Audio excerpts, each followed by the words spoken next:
Trapped by Michael Northrop, Chapter 5.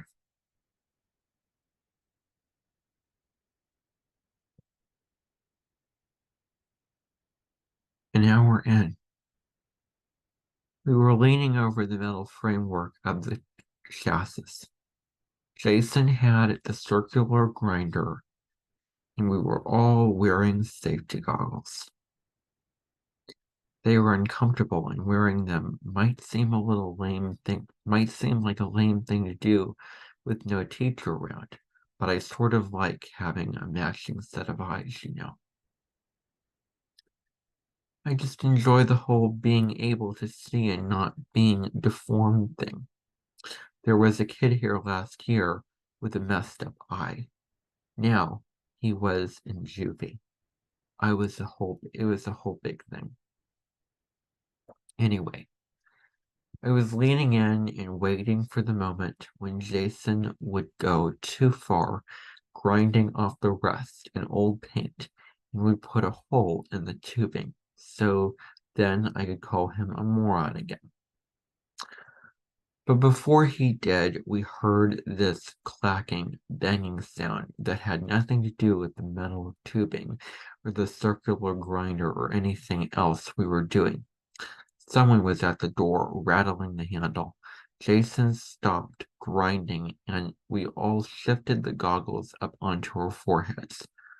"Who's that?" said Pete, looking over us. The outline of his goggles was still stamped into the skin around his eyes. He looked ridiculous, but I guess I did too. "One way to find out. It's not exactly a secret we're here," I said, the noise of the circular grinder still ringing in my ears. "Aw, man," said Pete. "I told you we shouldn't have busted that thing out." "What?" said Jason. "I've got to grind it down before we can repaint it." "Before you can repaint it," I said. "Whatever, we'll just tell him Holloway said it was okay," said Jason. We were all thinking the same thing. We figured it was Trevor or someone like that at the door, and we were going to be in hot water for staying after in a full-bore blizzard and using power tools unsupervised. It seemed like we could probably get slammed for either of those things, and that both of them together could add up to some real trouble. Again, we weren't the kind of kids who went around chasing gold stars, but we weren't the kind who thought detention was a badge of honor either. And like I said before, I'd miss practice. That would suck, and I'd be running laps for a week. Coach Kylie Kiltley, such a tricky name to say, Coach Kiltley, was always yelling at me as it was. The assistant coach told me it was because I had a chance to be something special, but I didn't know that for sure. All I knew was that the coach always seemed to have 1.5 of his 2 eyes on me. Anyway, it didn't occur to us after we got close to the door that it might be a student out there, and it definitely didn't occur to us that it would be that student. From what I heard, he barely even qualified as one.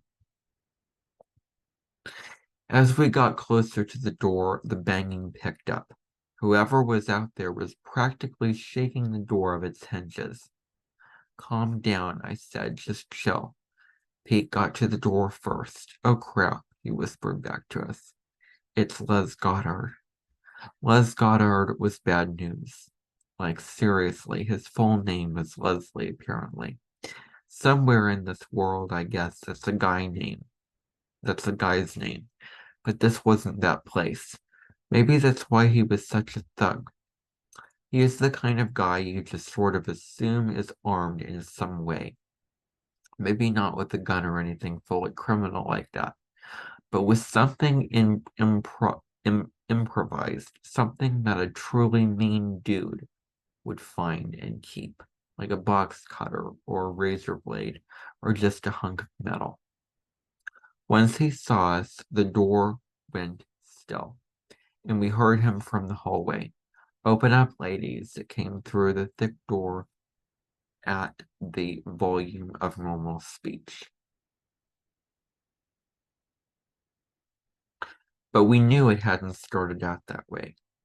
The guy was standing out in the hallway shouting. "Well," I said, "I guess we should see what he wants." "Before he puts his hand through the window," said Pete. We were speaking under our breath, a little more than a whisper, because we were all right by the door now, just a foot or two from the psychopath on the other side of it. I reached out for the handle and turned it. "Hey man," I said, my voice deepening in some subconscious bluff. I stepped back as he pushed the door inward. "Hey loser," said Les. "Who's in here? Just you three?" "Yep," I said. Les stepped fully into the room, nodding at Jason, and said, "Hey." Jason and Les weren't friends exactly, but Les seemed to give Jason some credit for the whole military thing, the novelty t-shirts and fatigue pants and all that. All the stuff we busted on Jason for. Basically, I think Jason, a nice guy who sort of played at being dangerous, if you ask me, found that a little flattering. I mean, Les really was dangerous. He, radiated danger. We all knew him in any case. He took shop too. "What are you guys doing here? Early dismissal, you know?" "Working on Jason's stupid cart," I said.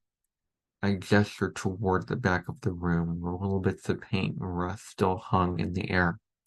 It occurred to me then, just a random thought that skittered in and out of my brain, that we probably should have been wearing masks to keep that stuff out of our lungs. Les sniffed the air. "Even over here it smelled of burnt paint." "Yeah," he said. "Heard the grinder."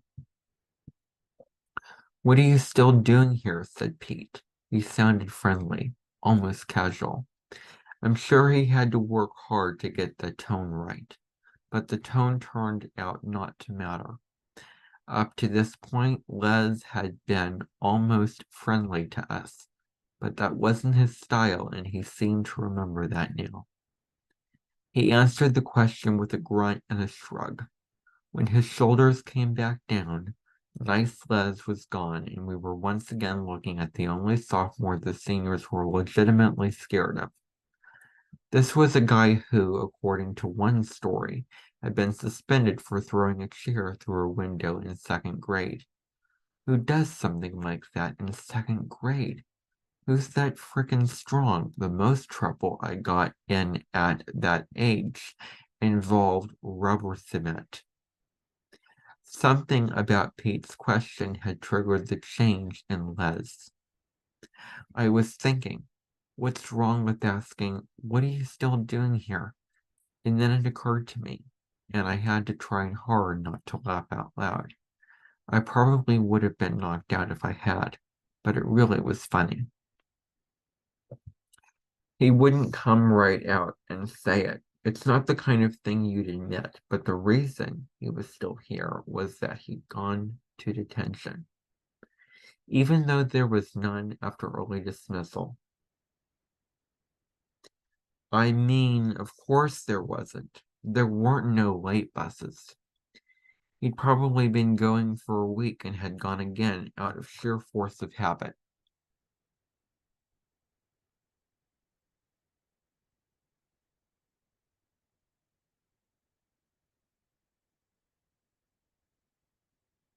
I kept the smile off my face and looked off to the side. "How you guys getting home?" he said, his voice cold now.